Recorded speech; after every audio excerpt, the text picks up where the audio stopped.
Salve, salve, salve, galera. Eu sou o professor Natanael, seu professor de história, viu? Nós vamos trabalhar hoje uma continuação do que nós já iniciamos, ou seja, nós vamos trabalhar a Idade Média, só que agora a gente vai partir para a chamada Baixa Idade Média. Se você olhar o organograma, aquela linha do tempo que a gente traça com relação ao período medieval, você vai ver que os historiadores dividem a Idade Média em dois momentos. A chamada Baixa Idade Média e a Alta. Na verdade, começa com a Alta Idade Média, com a chegada dos povos bárbaros ao Império Romano, a queda de Roma.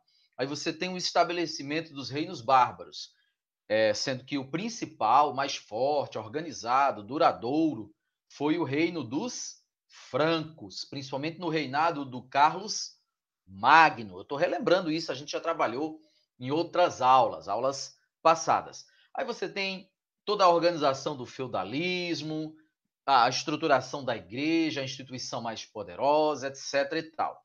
Quando a gente chega no final do século XI, na virada para o século XII, aí a gente começa uma outra fase da Idade Média, que a gente também chama de Baixa Idade Média. Por que esse nome Baixa? É só você se lembrar que o feudalismo ele vai estar entrando em decadência, em baixa, em declínio. Ao mesmo tempo em que vai se formando o capitalismo. E à medida que esse capitalismo ele vai se consolidando em função do renascimento comercial e urbano, principalmente, movimento cruzadista, nascimento dos burgos, da própria burguesia, tudo isso vai tornando o capitalismo um sistema que vai substituir o sistema de organização político, social e econômico, né, que vai substituir o feudalismo, tá legal? Então, pela decadência, pelo declínio do feudalismo, nós chamamos de Baixa Idade Média, não se esqueça disso. É a partir do movimento cruzadista e é isso que a gente vai começar a estudar a partir de agora, meus queridos. Então eu vou fazer o quê? Eu vou compartilhar a tela aqui com vocês e a partir desse compartilhamento de tela, vocês terão a condição de observar aí a nossa exposição sobre as cruzadas ou sobre o movimento cruzadista. Deixa eu colocar aqui a tela. Beleza, agora sim você pode ver de forma ampliada, de forma mais ampla, né, maximizada. Bom, o que foi as cruzadas? O próprio nome já nos dá uma indicação do que foi. Gente, as cruzadas que levavam esse nome em função das flâmulas, das bandeiras, né, geralmente com a exibição de uma cruz. A gente sabe que a cruz simboliza o cristianismo católico apostólico romano, não é? Então, os cruzados, os chamados cavaleiros cruzados, eles empunhavam essas flâmulas com uma cruz simbolizando a cristandade.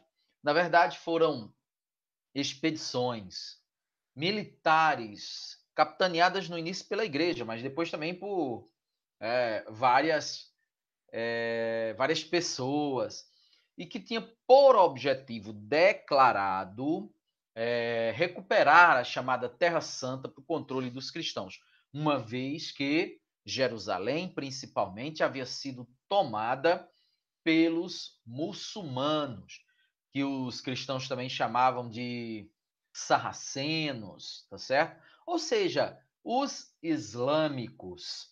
De fato, gente, havia sim uma questão religiosa, os islâmicos, de certa maneira, impediam, pelo menos dificultavam a vinda dos cristãos para Jerusalém, a visita aos locais sagrados, Santo Sepulcro, não é? E outras localidades lá tidas como santas pela cristandade, havia sim uma dificuldade. Mas, na verdade, o movimento cruzadista usou muito essa desculpa de recuperar Jerusalém, etc. E, na verdade, tinha muitas outras intenções, muitos outros interesses longe, muito longe, passando muito longe de serem religiosos. Eram interesses mais mundanos. Por que não dizer mais financeiros, conforme nós esperamos aqui demonstrar na aula de hoje, tá legal? Então vem comigo, vai ser bem interessante da gente dialogar aqui sobre essas questões, porque são elementos muito impactantes, serão muito impactantes para o restante dessa nossa caminhada sobre a Idade Média.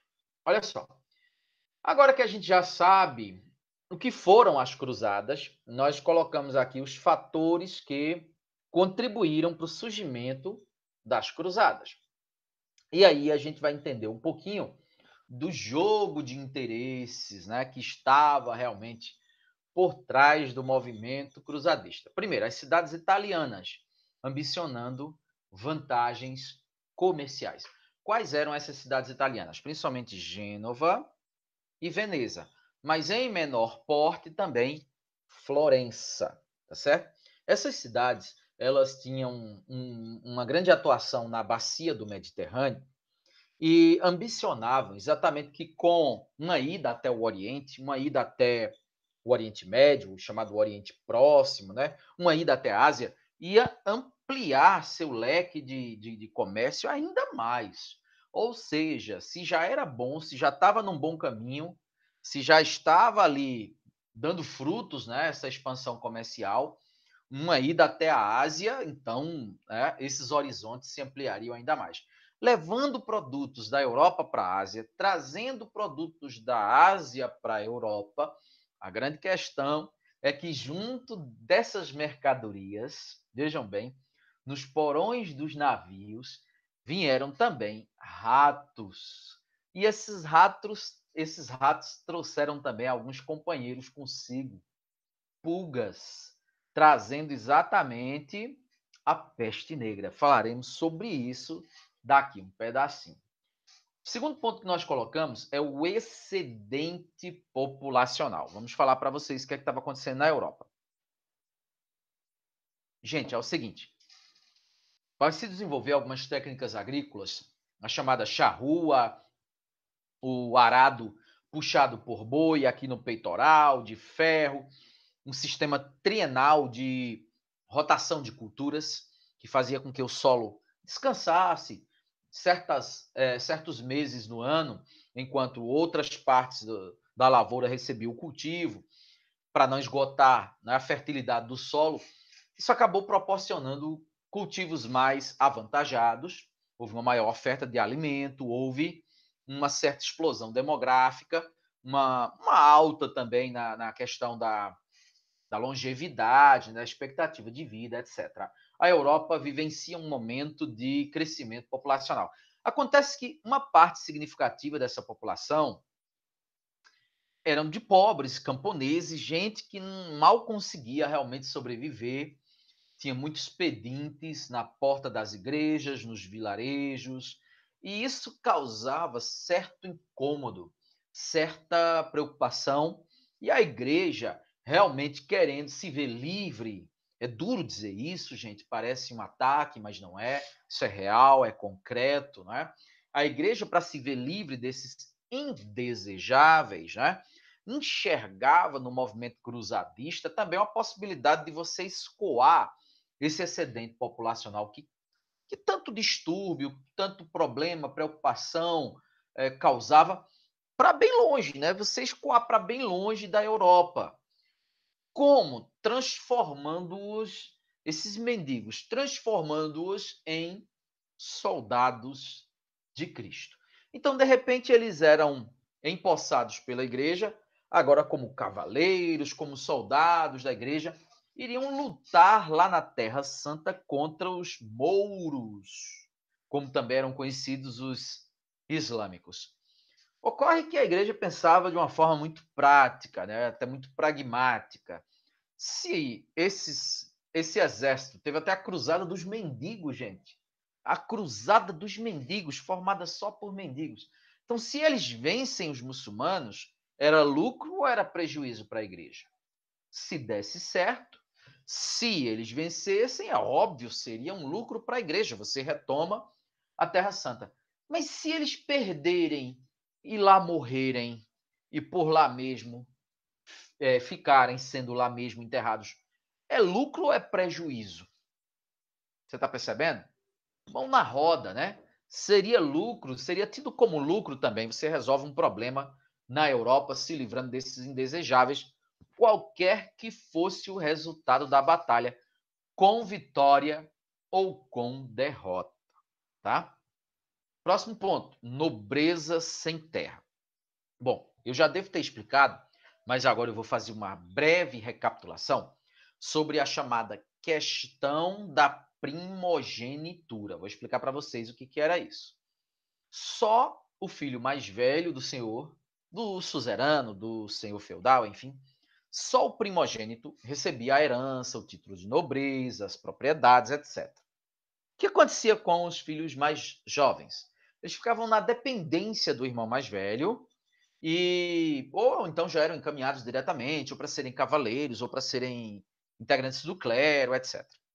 Acontece que, não raramente, certo? Era comum irmãos mais novos conspirarem, até matarem, envenenarem, etc. Irmãos mais velhos para poder ficarem com a herança do pai. E esses distúrbios sociais, esses problemas, essas desavenças, essas mortes, essas brigas, essas contendas, né? A igreja também encontra uma forma de você aliviar essa tensão, exatamente deslocando a nobreza sem terra, na condição de cavaleiros de Cristo, para o Oriente Médio. É aquela história, né? Vai brigar para lá, já que você tem esse espírito guerreiro aí, já que você tem essa violência, essa gana de brigar, então que vá brigar bem longe, lá em Jerusalém, lá na Ásia, lá no Oriente Próximo. Se você vencer, beleza para a gente, lucro para nós. Se perder, por lá mesmo fica, lá mesmo morre, por lá mesmo é enterrado, então resolve-se um problema cá, alivia-se uma tensão cá na Europa. As coisas eram vistas assim com bastante pragmatismo, por mais que você se espante. Oxente, era assim, e a igreja agia dessa forma, pensava desse jeito. Sim, é óbvio que por debaixo dos panos. É claro que clandestinamente, é claro que de uma forma velada, né? Isso não era explícito. Ó, a gente está mandando vocês para lá para morrer lá, porque a gente vai ter um lucro aqui, qualquer que seja o resultado. Não era com essa fala, com esse tipo de discurso, né? O discurso era bonito, o discurso era, né, edificante. Mas por trás de tudo isso, a gente sabe, tinha todo esse jogo de intenções. Nós estamos esclarecendo para vocês a partir de agora. Inclusive, gente, fica muito claro e evidente na fala do Papa Urbano II, que é o pontífice que, no ano de 1096, ele conclama a população europeia, ou a cristandade ocidental, a lutar lá nas cruzadas. Fica muito claro, né? Não é nem subentendido, fica muito claro no discurso dele. Eu vou mostrar para vocês um fragmento já já. O quarto e último ponto que nós colocamos aqui é a ideologia, libertar Jerusalém, o Santo Sepulcro e outros pontos cruciais para a cristandade, né, da dominação muçulmana. Como eu disse, realmente existia um fator religioso, mas era o último dos fatores, né? Era o de só menos importância. Porque os principais nós já elencamos aqui em grau do maior para o menor, digamos assim, em ordem decrescente. A gente já apresentou aqui para vocês. E como eu falava agora há pouco, eu falava no Papa Urbano, desculpe, o Papa Urbano II, sim, e eu dizia agora há pouco no discurso dele no Concílio de Clermont, no ano de 1096, conclamando a cristandade a lutar lá na Terra Santa. E eu dizia que a gente ia analisar um fragmento do discurso dele, eu trago aqui para vocês, para que a gente possa fazer uma leitura analítica. O que é a leitura analítica? É a leitura que, ao passar do caminhar da leitura, a gente vai também, não só analisando, mas a gente vai discutindo, entendendo, explicando para melhor compreensão, tá certo? Olha só o que o Urbano falou. Deixai os que outrora estavam a se baterem, impiedosamente contra os fiéis, em guerras particulares, lutarem contra os infiéis. Deixai os que até agora foram ladrões tornarem-se soldados. Deixai aqueles que outrora se bateram contra seus irmãos e parentes lutarem agora contra os bárbaros como devem. Deixai os que outrora foram mercenários, a baixos salários, receberem agora a recompensa eterna. Tomai o caminho do santo sepulcro, arrebatai àquela terra a raça perversa e submetei-a a vós mesmos. Está muito claro aqui o que o Urbano está dizendo. Então, tem irmão brigando com irmão? Bota eles para brigar lá longe, lá em Jerusalém. Bota eles para. Eles não querem brigar? Bota eles para brigar contra os muçulmanos. Tem ladrão, tem mercenário, tem gente ruim aqui, tem bandido, tem. Pega essa gente que tem esse espírito violento. Bota para brigar lá contra os muçulmanos. Lá na Terra Santa, bem longe. Porque é aquela coisa. Se eles vencem, lucro para a igreja. Se eles perdem, resolve-se um problema cá. Ou seja, é lucro também. Então não está subentendido, pelo menos na minha forma de avaliar. Está às claras. O que Urbano II, o Papa na época, ano 1096, estava em termos de intenção, né, ao conclamar a cristandade a lutar nas cruzadas. E aí a igreja, pessoal, organiza oficialmente 8 cruzadas. Teve até a cruzada das crianças, além da cruzada dos mendigos. A ideia na cruzada das crianças, você acha que tem condição de crianças de 10, 12 anos lutarem e vencerem contra exércitos treinados? Não tem a menor chance, cara. Não tem. Acontece que a visão religiosa, são crianças, então não tem pecado, sabe? E Deus vai abençoar o puro, aquele que é santo, que não tem pecado, então as crianças vão vencer. Na verdade, pessoal, a cruzada das crianças não chegou nem em Jerusalém. A maioria morreu de doenças, de tifo e outras doenças durante o trajeto até chegar em Jerusalém, que era um trajeto penoso. Conseguiram botar nem lá, não conseguiram chegar nem lá. Por aí você tira. Né? E dessas cruzadas, a maior parte da igreja perdeu, né? E parece que venceu apenas uma. Ou seja, Jerusalém continuaria sob controle muçulmano, mas houve um ganho que não foi diretamente para a igreja, e sim para a burguesia, que já começava a se formar. Como assim, professor? É o seguinte, como eu disse, as cidades de Gênova, Veneza e, em menor escala, Florença, pretendiam utilizar essas guerras para ganhar dinheiro, para levar produtos europeus para a Ásia e trazer produtos asiáticos para a Europa, fortalecendo os comerciantes. E a gente sabe, os comerciantes são burgueses. Então, se alguém lucrou com essa história de cruzadas, esse alguém foi a burguesia. Tranquilo?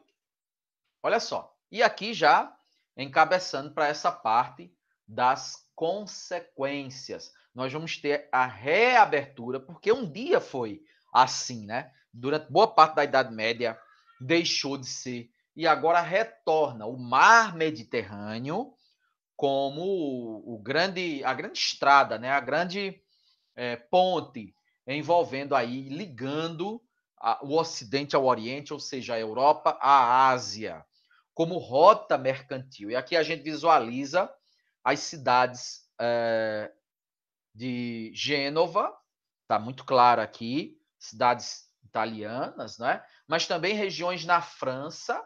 Está aqui a região de Clemente, onde houve o célebre pronunciamento do Papa Urbano II.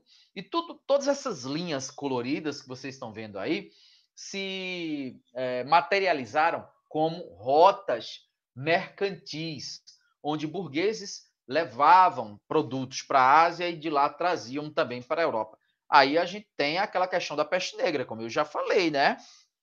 Suspeita-se, né? Estima-se que, como já era uma doença conhecida na Ásia, muito embora nunca tivesse tido uma epidemia, né, de peste negra, com esse intercâmbio maior, Ocidente e Oriente, através de navios, o rato, que era o portador da pulga, que uma vez picando o ser humano transmitia a peste negra, ele vem junto exatamente com essas mercadorias indo e vindo, Ocidente, Oriente, Europa Ocidental e Oriente Médio. Legal, pessoal. Agora a gente avança falando em burguesia, falando, né, em renascimento comercial. A gente não pode esquecer do renascimento urbano. O que é que foi o renascimento urbano? Foi o seguinte, gente. Começou os feudos, na verdade, gente, com a economia basicamente assim, baseada na agricultura, uma economia de subsistência, né, nos feudos. As cidades nunca deixaram de existir, mas perderam força, importância, deixaram de ser polos atrativos de pessoas, pararam de crescer. Acontece que, a partir do século XII, século XIII, com as cruzadas, com o renascimento comercial, as cidades voltaram a atrair pessoas, voltaram a crescer, voltaram a ser foco, não é, de um crescimento econômico desde a queda de Roma, tá? E quem é o responsável por esse renascimento comercial é justamente a burguesia.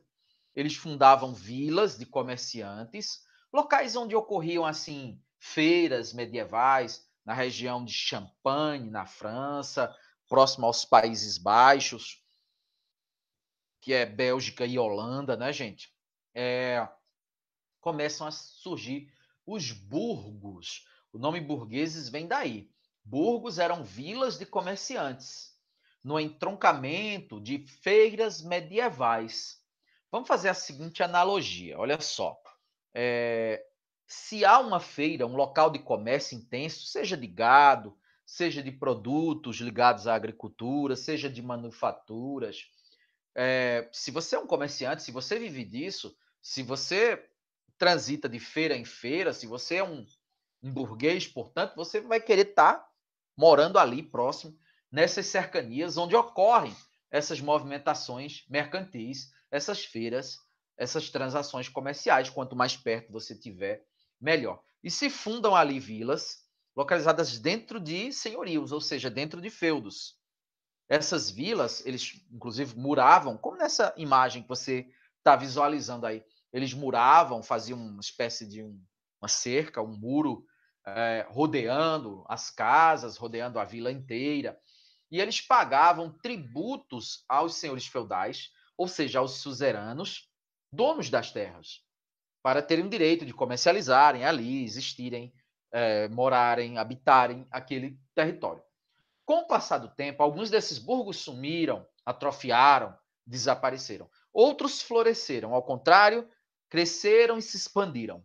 E nesse caso, eles compravam a carta foral, que era uma espécie de autonomia, de liberdade. Eles pagavam indenização ao senhor, dono das terras, o suzerano, o senhor feudal, como você queira chamar, e aquele burgo então ganhava autonomia, não teria mais que pagar tributos ao dono da terra, porque o burgo se tornava independente, é como se fosse uma independência nesse sentido, né? E assim floresceram e surgiram muitas cidades da Europa de hoje a partir desses burgos originais, dessas feiras medievais.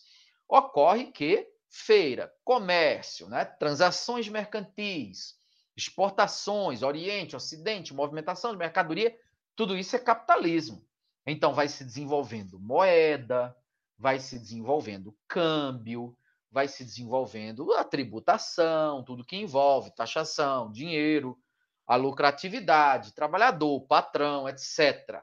Está percebendo que o feudalismo ele vai enfraquecendo, perdendo espaço e vai se fortalecendo e se construindo e e também se consolidando o capitalismo, modelo de organização social, política e econômica que vigora até os dias de hoje, né? Até atualmente.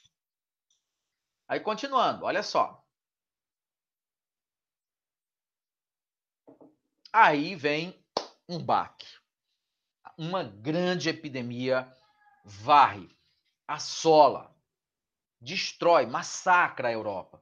Chegou a morrer 1/3 da civilização europeia, certo? Alguma coisa em torno de 25 a 30 milhões de europeus. Sumiram vilarejos inteiros, burgos inteiros, varridos do mapa, porque era uma doença altamente contagiosa, que encontrou um solo fértil para propagação, mortífera até o extremo, certo? Ela foi, inclusive, apelidada de peste negra. O que é uma peste? É uma calamidade. Pode ser uma epidemia, pode ser um terremoto, pode ser um tsunami, pode ser uma calamidade, uma coisa catastrófica, assim, sabe? Bem negativa. O que é que ocorre? Ela foi chamada de peste negra porque o doente, o enfermo, ele desenvolvia bulbões, também chamada de peste bubônica, certo? Que eram grandes bolhas assim de feridas pelo corpo inteiro. O doente exalava um fedor insuportável, não aguentava roupa no corpo, coçava e de repente sentia muita dor também, né? Certamente. Inclusive, os doentes eram até, em muitos casos, eles eram até abandonados, porque a igreja, no início, fazia entender, ou dava a entender, que se tratava de um castigo divino, pessoas amaldiçoadas, né, que contraíam a peste. Então, muitos doentes eram escorraçados de casa, os parentes, com medo de um castigo de Deus, né, expulsavam aquela pessoa. Aliás, a igreja também teve um trabalho bonito a organizar leprosários, olha o nome, leprosários, e outros abrigos congêneres para abrigar esses doentes, doentes de lepra, e hoje é a hanseníase, né? E de peste negra para cuidar, para pessoas que eram abandonadas e escorraçadas dos seus lares, de sua família. A igreja, não raro, amparava essas pessoas e tentava, de alguma forma, ali, prestar algum tipo de auxílio, mesmo que apenas espiritual. O que ocorre? Se você escapasse, você tinha febre altíssima, altíssima, 41, 42 graus, coisas assim que boa parte das pessoas nem aguenta. Então, se você escapasse disso, esses bulbões criavam aquela casca preta, não é? De ferida, e aí ganharam esse apelido, ganhou esse apelido também, de peste negra, né? Em função disso. Foram 3 anos, entre 1347 e 1350, um índice de mortandade absurdo. Aos poucos, não é? A igreja foi entendendo porque que não era um castigo divino, né? Até porque os sacerdotes pegavam também. Então, opa, tem alguma razão aí dessa epidemia, dessa doença. Vamos investigar. Até descobrir que se tratava de uma pulga que tinha o rato como hospedeiro. Quanto maior as condições de higiene, maior a proliferação de ratos, certo? Os dejetos nas ruas, por exemplo, pessoal, na Idade Média, as pessoas faziam em baldes suas necessidades fisiológicas, e esses baldes eram constantemente esvaziados na rua. E quem fazia a limpeza da rua eram porcos e galinhas, que eram criados soltos. Só para vocês terem uma ideia. Então, um rato por ali era uma coisa bastante comum. E aí, se entendendo, né, de onde vinha, com o passar do tempo, estudando, analisando e observando, houve uma verdadeira caça aos ratos, né, para exterminar os ratos, a fim de controlar a peste. Foi assim que se conseguiu não exterminar a doença que ainda está viva, não na Europa, mas em outras partes, na Ásia ainda tem, mas pelo menos controlar essa epidemia que chegou, como já disse, a ceifar a vida de aproximadamente 25 milhões de pessoas. Olha só as máscaras, parecendo bico de pato, né? Ou de ave, melhor dizendo. Olha só as máscaras que os médicos da época usavam, roupa completa, luva, para tratar dos doentes. Não tinha tratamento, só para algumas medicações ali paliativas. E mesmo assim, não se livravam da contaminação. Consequências da peste, olha, diminuição demográfica, a gente já viu.